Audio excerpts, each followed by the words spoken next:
اسلام آباد میں آپ کو یہ بتائیں دھماکے کے 28 شہداء کی میتوں کو لواحقین کے حوالے کر دیا گیا ہے۔ پمز اسپتال میں 105 زخمی ابھی بھی زیر علاج ہیں۔ اسلام آباد دھماکے کے 28 شہداء کی میتیں لواحقین کے حوالے کر دی گئی ہیں۔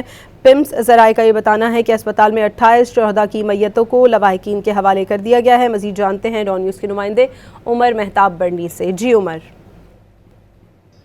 جی بالکل، گزشتہ روز اسلام آباد کے علاقے ترلئی میں ایک افسوسناک واقعہ اس وقت پیش آیا جب لوگ جمعے کی نماز پڑھ کر جامع مسجد ختیجۃ الکبریٰ سے اپنے گھروں کو واپس جانے کے لیے نکلے۔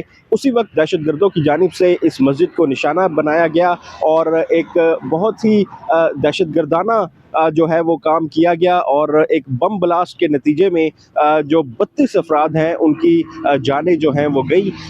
اس حوالے سے جو زیادہ تر جو اس واقعے میں زخمی اور جو میتیں تھیں ان کو اسلام آباد کے پمز اسپتال لایا گیا تھا، جہاں پر پمز انتظامیہ کے مطابق اب تک 28 افراد کی لاشیں جو ہیں وہ ان کے لواحقین کے حوالے کر دی گئی ہیں، جبکہ 100 سے زائد افراد ابھی بھی پمز اسپتال میں جو زیر علاج ہیں جو کہ زخمی تھے۔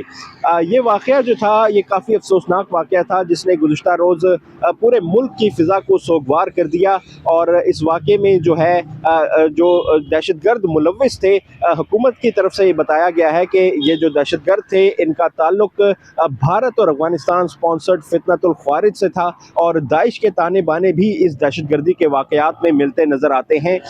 کافی افسوسناک واقعہ گزشتہ روز یہ پیش آیا، اور سب سے زیادہ جو افراد تھے وہ پمز اسپتال میں ہی لائے گئے۔ اس کے علاوہ راولپنڈی اور اسلام آباد کے دیگر اسپتالوں میں بھی کچھ لوگ منتقل کیے گئے تھے، تاہم جو بڑی تعداد تھی اس واقعے میں زخمی اور شہید ہونے والوں کی ان کو پمز اسپتال میں منتقل کیا گیا۔ پمز انتظامیہ کے مطابق اب تک تقریباً 28 افراد کی جو لاشیں ہیں ان کے ورثاء کے حوالے کر دی گئی ہیں، جبکہ 100 سے زائد افراد اس وقت بھی پمز میں زیر علاج ہیں۔ بہت شکریہ برنی آپ کا۔